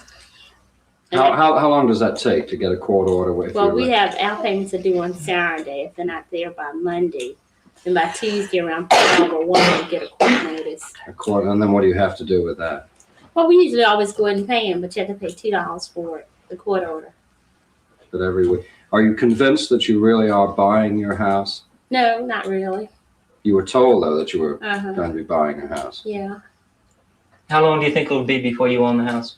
Well, they said I think it was a 15-year mortgage. Yeah. Apparently, but like I said, I 15 haven't years. No. say God, that. no. How much we paid into it. Paid off the Mhm. the principal, right? Because they said they would send us a statement each year. I think after the first year. Well, this year will be the second year, and I haven't received anything yet. Yeah. Do you think you're getting a good deal? Well, no, at this time I don't think so. At that time I might have thought I was, but at this time I don't really think so, because I have talked to other people and I've seen a lot of houses that might have been a lot nicer than the one that we have, and their prices weren't quite as high, and they're not paying the way we are. Mrs. Washington once thought she was buying on a 15-year mortgage. She isn't. She has a land lease option for which she and her husband paid $300. Mrs. Washington is not buying, she's renting. And she can lose her $300 she thought was a down payment for any small violation written into the lease. Mrs. Washington isn't alone in thinking she may be buying a house. Many of her neighbors, the victims of fast-talking salesmen, don't realize they're really renting. Tomorrow, comments from more neighbors and a closer look at the buying and selling tactics of the biggest realtor in the city who operates in that area. This is Christopher Gall. I wonder who Thank you, that could Chris. be. John Kennelly takes off after. Wow.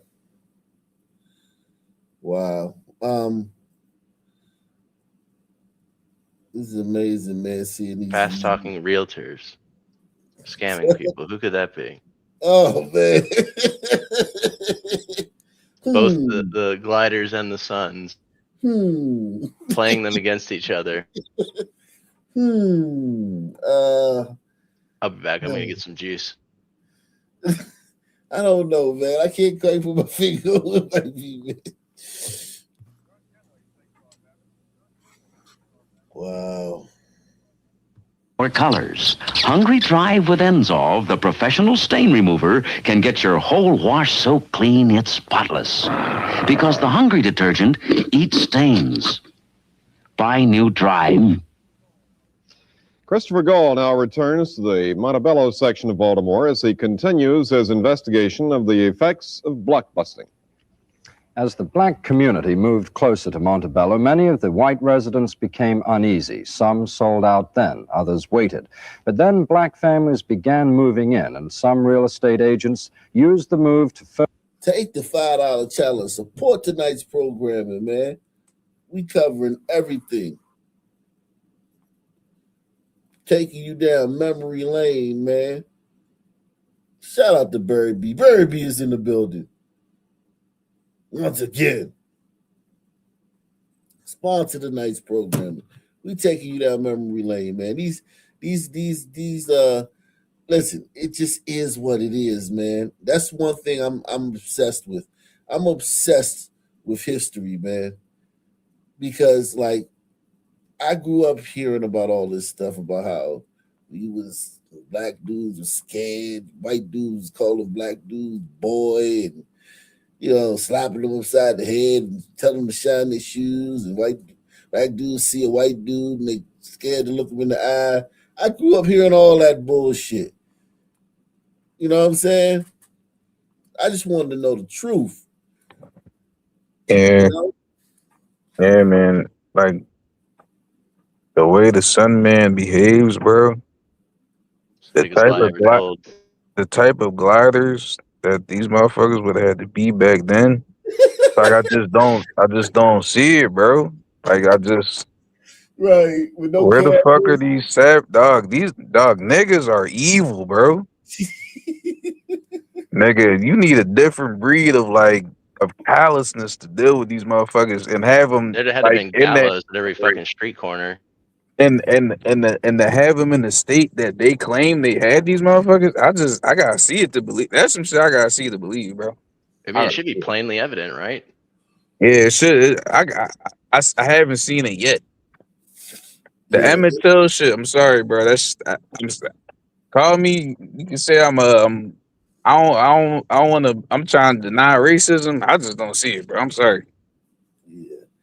Yeah, it would just smack you in the face the way they talk about these times. You wouldn't have to parse and look for it. It would just smack you in the face. The fact that you have to hunt for it and you still never find it lets me know that, like, yo, not only was segregation for a safety measure done by white people, but yo, white people were still scared during segregation. Like they was like, all right, we got our own shit, you got your own shit. And they was still like, yo, victims of crime from black people. And black people were still raping their women and breaking in their houses, even though it's segregation. All it was it wasn't segregation of like, you can't break in my house. It was segregation like, you just can't go to this movie theater. You know what I'm saying? Or you can't go in the store. But everything else was like open for black people. Like same black dude that would get denied going to the fucking club or whatever, the nightclub, he would fucking steal your car. Further frighten the remaining whites, suggesting their property values might drop because the neighborhood was going black. Then, under pressure, the exodus began. Houses in a 3-block area of East 31st Street, valued by the city at $8,400 to $9,400, were gobbled up by real estate speculators for much less. Most of the houses in these blocks were bought by companies headed by Morris Goldsecker, the largest realtor in the Hold city. on. Morris Goldsecker. Wow. Holy shit. Something, yo, it's like, yo, you could fucking predict this shit. Like all the roles, the faces change, but it's the same movie with different actors. It's just like when they remake a movie. You know what I mean? Like back in the day, the movie might have had fucking goddamn, Robert Redford or Burt Reynolds in it. Now it's gonna have fucking, whatever hot shot actors up now. It's the same fucking movie. Haim Goldblatt. Hey, them Schwartz, then moving in the neighborhood. You probably ought to sell. Morris Goldsecker, the largest realtor in the city, and most of the houses in these blocks were bought by companies headed by Morris Goldsecker, the largest realtor in the city and one who concentrates in Negro housing. These are some examples of the pattern of buying and selling in this neighborhood. 1801 East 31st Street, valued at $10,000. Bought by Goldsecker from a white family for $5,700. Sold to a black family for $12,000. 1811 East 31st Street, valued at $8,400. Bought by Goldsecker for $5,700. Sold to a black family for $12,000. Wow. 1710 East 31st, valued at $8,400. Bought from a white family by a Lewis Singer real estate company for $48,000. I'm gonna show you something right quick. Wow, this ain't gonna blow your mind. I was about to say it's gonna blow your mind, but it's not. It's not gonna blow your mind. Here's Morris Goldsecker. Morris Goldsecker, born 1898, died 1973, was a real estate business tycoon, broker, and philanthropist. He was president and founder of M. Goldsecker Realty Company, a Baltimore-based real estate brokerage and service company, and is the founder of Morris Goldsecker Foundation. Goldsecker became a prominent real estate investor and broker and multi-millionaire in Baltimore during his 42 years in the real estate business. Interesting way to put it. Goldsecker was a Jewish immigrant born in Milyanov, Russia, now the Ukraine, the sixth of 12 children, of whom 4 died in infancy. His father was a fish rancher.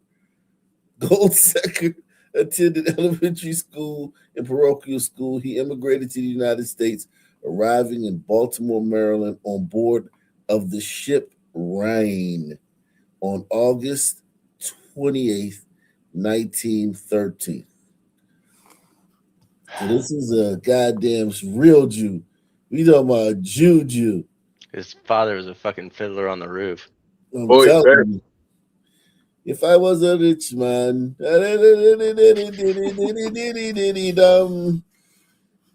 motherfucker, man. Like, think about this, man. Like, it's so predictable. Once you heard he was going around telling the white people, "Hey, the niggas is coming. You better hurry up and sell." And then he was like fleecing the black people, selling them. Like Yo. Small heads know how motherfucking play together, dog. I mean, you gotta respect that shit. You know, they do know how to play the game. I don't see how you can't respect this shit, bro. Just respect the hustle. I mean, respect the hustle. They know how to pull some shit off, bro. Look at the foundation. I want to show you the Goldsecker Foundation. This is how diabolical these motherfucking small hats are. So he made his millions fleecing black people and, running white people out of town and shit, right? Look at his fucking foundation's website. The Goldsecker Foundation. White, black people working together. Look at these white people. They're working together to clean up this fucking whatever the fuck.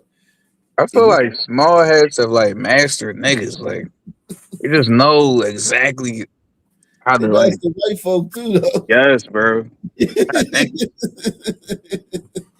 They mastered white folks too. Jeez, you only get this here, man. You only get this here, man. Proof, not just talk about these motherfuckers. Actual proof. Look at this shit. He fucking made his millions fleece. I mean, hurry up and short sell, white people. White people sell for $5,000. All right, nigga, I got a deal for you. You can do this house for $12,000. Yeah, and as the D-Train points out in the comments, like, they're not even really selling it to the blacks. They're like, what is it, leasing to own, right? And then if any violation occurs, they just snatch that shit right back, take all the money you got, and your shit out of luck. Yep, and the place, they don't repair it, just like that black lady was talking about earlier in DC. They don't, the repairs, like he would, how far was that Jew behind in his repairs? Like what, 40? Yeah, $40,000 behind the repairs. Like, it's like they so the shits and they don't. And the icing on the cake is that they do all this and pull out, and then it's like, yeah, the white people really blockbusted this neighborhood because they run the media, they write the books, they run the media, so they can control the narrative as well. Damn, diabolical. Yo, his fucking foundation is literally like he's using black people, black children playing when he literally like preyed on black people. they had them thinking they was renting their own. Well, at least the sister knew. She wasn't stupid. She was like, nah. Like, you feel like you're renting their own? She's like, nah. Yo, if you listen to Smallheads, bro, they have an extremely high verbal IQ, bro. Them motherfuckers could talk their way out of anything, bro. Oh yeah, the best comedian, my favorite comedian, some of them when I was younger. What's his name? It was George Carlin. What's the other one? Richard.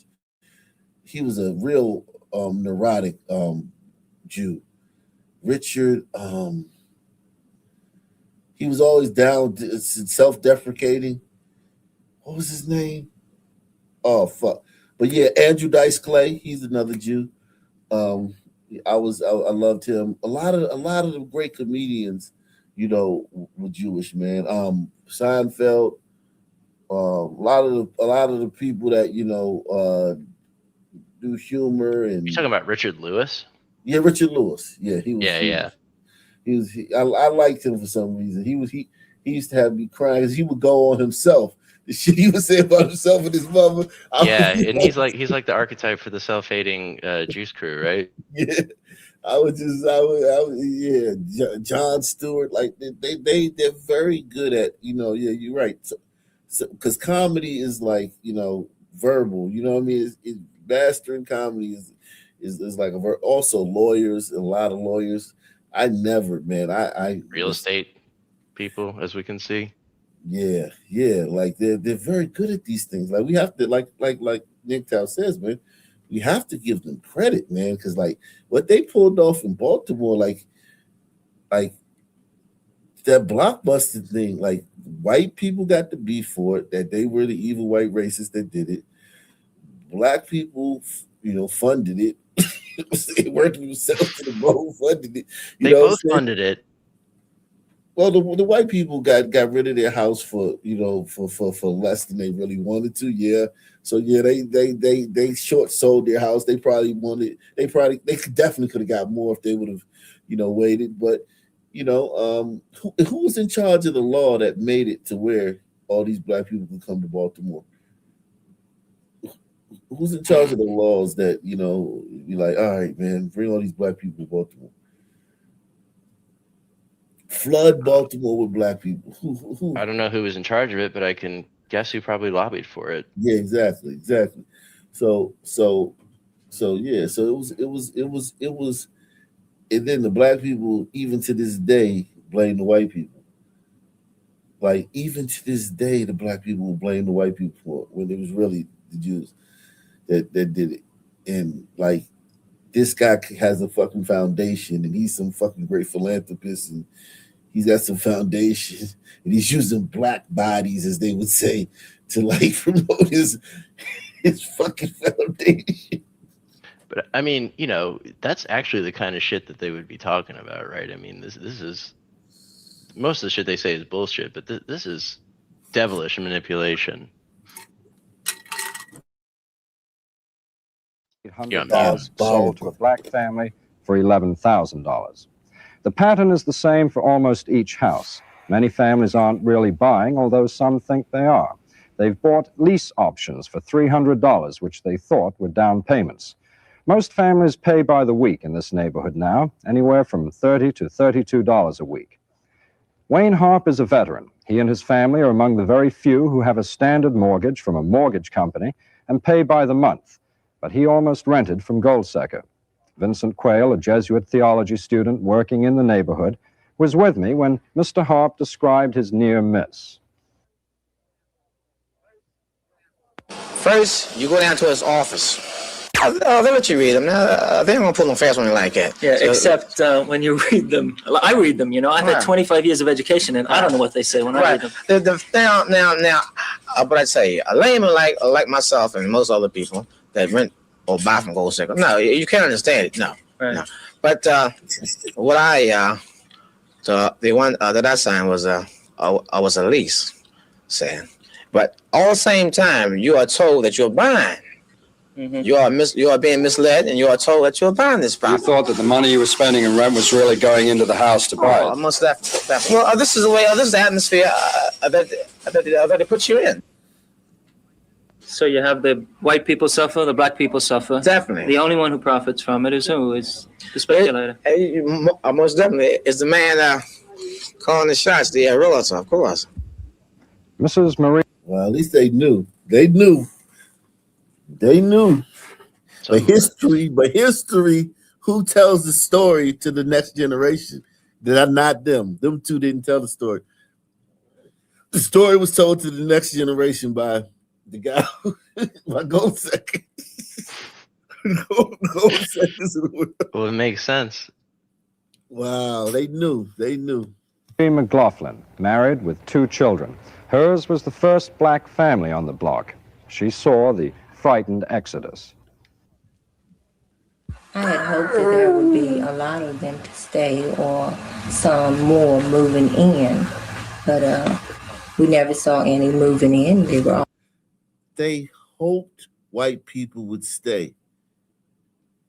And the racist Jim Crow, they hoped the white people would stay.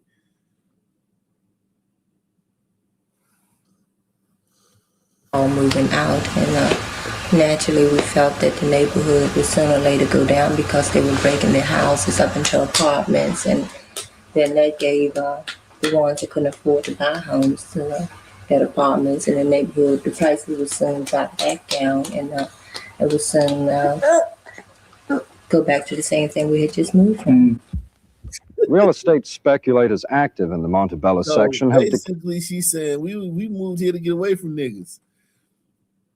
And then the white people left, and no white people moved in, and all the white people left. Then some of them turned their houses. The houses were turned into apartments, so that dropped the rent down lower. And then, the people that were renting, not thinking they were buying, but the people that were actually renting, it was so cheap that you attracted a certain type of black person, and now what we ran from, we jumped, we right back, we've created it again. Y'all better donate, because where else this shit is not being explored like this anywhere else. Yeah, they went from Lagos to Nairobi. Jesus Christ. We would soon drop back down, and it would soon go back to the same thing we had just moved from. Real estate speculators active in the Montebello section have declined an invitation to discuss the situation publicly because they feel involvement in this sensitive area would damage the image of the real estate industry. But I'll try to explain their point of view tomorrow anyway. This is Christopher Gall. Thank you, Chris. Governor. Jesus Christ, man. The juice crew involved declined to comment. Jeez. I mean, we talking about all the tropes are being busted. Everything. She literally said, we hoped that the white people would stay. This is the 60s. Yeah, like fire hoses, German shepherds. Everywhere, presumably. And we wanted more to move in, but no more moved in. It was just, they just left. The Klan. With 2 children. Hers was the first black family on the block. She saw the frightened exodus. She showed up and all the white people got scared and left. Wow. I mean, they honestly look respectable enough. She talks White. well. White. But you gotta understand. Think about it. Like, if you're white, like this is like, look at these. She got kids. And they can't control their kids. Like what the white lady said earlier. Maybe fine now. They can't control their kids. The kids is wild. Yeah, whiters just got it back then. They just got it. I had hoped that there would be a lot of them to stay or some more moving in, but we never saw any moving in. They were all moving out, and naturally we felt that the neighborhood would sooner or later go down because they were breaking their houses up into apartments, and then that gave the the ones that couldn't afford to buy homes to get apartments in the neighborhood. The prices will soon drop back down, and it will soon go back to the same thing we had just moved from. She tried to get away from niggas. Yep, you tried. Subtext. No. The people It's that not can't that afford to easy. buy. They went through all this trouble just to end up around niggas. God damn. Damn, man. Yeah, man. Great cycle. First, though, she was the first black one on the block. So she was in a sea of white people. And then white people fled so fast. I think about how fast this thing happened. Like, we're not talking about like a decade. We're talking about like a year. The sea drained away. You know what I'm saying? Like, everybody, think about you show up. Think about this. Just put yourself in this position, right? There's like a not a party, but a wine and cheese type, event going on, right? And people are in there, they're hanging out, they're listening to music, jazz and whatnot. They're eating cheese, hors d'oeuvres. They're looking at paintings. They're, conversing, sitting on couches and shit. You know what I mean? And, everybody's in there just chilling, having a good time, right? You say, oh, man, I'll go in there. Looks like fun. You show up, and within an hour, everybody leaves. After looking at you like you killed their dog. You be like, yo, what the fuck? And then a bunch of niggas just come in. It goes from a wine and cheese tasting to like, hanging out in front of the liquor store. Run by some Arabs. The psychology of that, you know what I mean? To really like, you know what I mean? Almost like it was designed that way. Jeez.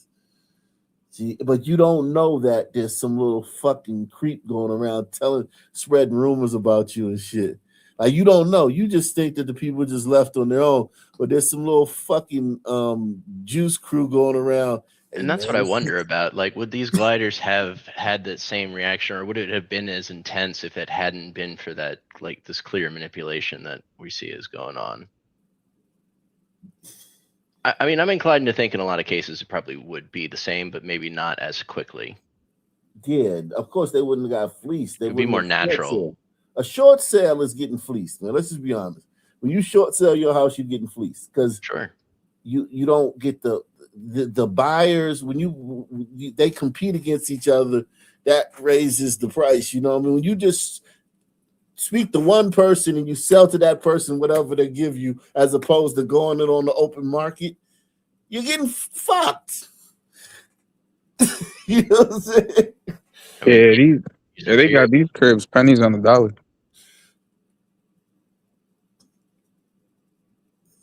Yeah, man, that's crazy. Little fuckers going around spreading rumors about you and shit, but you don't know. The black people didn't know that these motherfuckers run around telling these white people this shit. Has it ever happened to you, Nick Tab? Have you ever showed up to a wine and cheese party full of gliders and they all just left? I wish. I mean, more cheese and wine for you, huh? Yeah, white women. As long as the white women don't leave. Right? I'm saying. Oh man, I'm telling you, man. Wow, unbelievable, man. This has been one of them shows, man. One of the better shows, man. One of the more informative shows. I definitely gotta clip this. Whew. This is a classic, man. Any final thoughts, guys? This would have been one for Fisherman to be on. Well, Fisherman already knows this. Like Well, yeah, but he would have been dancing around talking about how he's somewhere smiling. Fisherman's somewhere smiling, man. Oh, no doubt. But yeah, we got to unseat Fisherman this year, man. Hot Black 2026, man. Nick Tal, I don't know if I could put you up for Black Panelist of the Year because you just showed up. You were here the first half of the year, and then you just showed back up kissing babies and shit right before the election. But I'm sure some people will fall for that shit, man. You know what I'm saying? And vote for you, man. But yeah. Great show, guys, man. Same black time, same black channel. I'm out of here. Subscribe. Peace.